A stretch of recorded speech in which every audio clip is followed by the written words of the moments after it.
So I'm curious about the governance though of these. So once the combatants have reached some sort of terms, it's not like this is, well, maybe I'm wrong. Is it a legally binding agreement when both sides quote unquote sign a ceasefire? And if it is, who is the enforcer if anybody breaks the rules?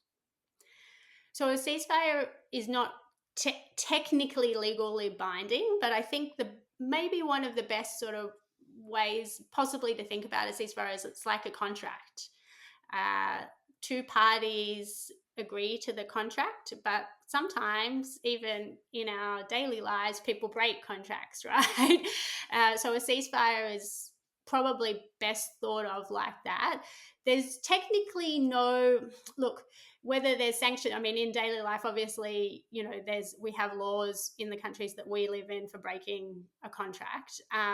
Technically, I guess per international law or domestic law, there's no sanction technically for breaking a ceasefire, breaking that contract that you've made.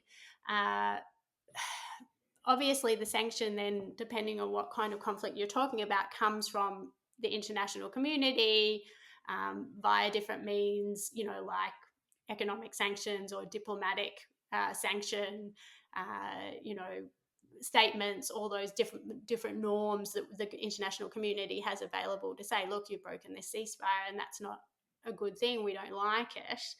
But practically, or withdrawal of support from some of those patron states that I mentioned earlier. But practically speaking, there's no sanction.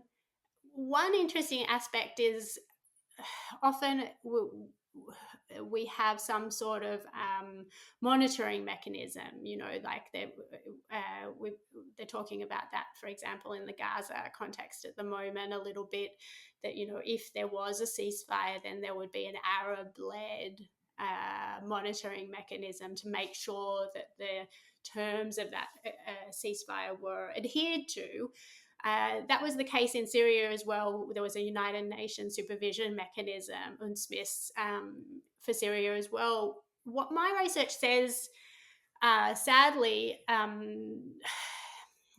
lot of times when ceasefires are signed that include some sort of monitoring mechanism, and they can also be called, they called a lot of things a different monitoring mechanism, interim mechanism, all these kind of words.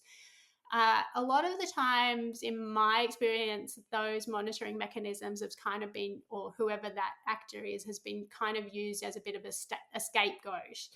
Uh, they're used to say, look, we've signed a deal, but and the monitoring mechanism comes in, but then the parties to the conflict kind of keep on fighting anyway, and basically blame it on the monitoring mechanism that they're not doing their job properly, and it's not working.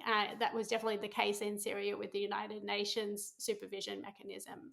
They went in, they were completely ineffectual. They actually almost gave cover to the Syrian regime to keep on bombing and to escalate the conflict, because the worldview was on the monitoring mechanism, basically.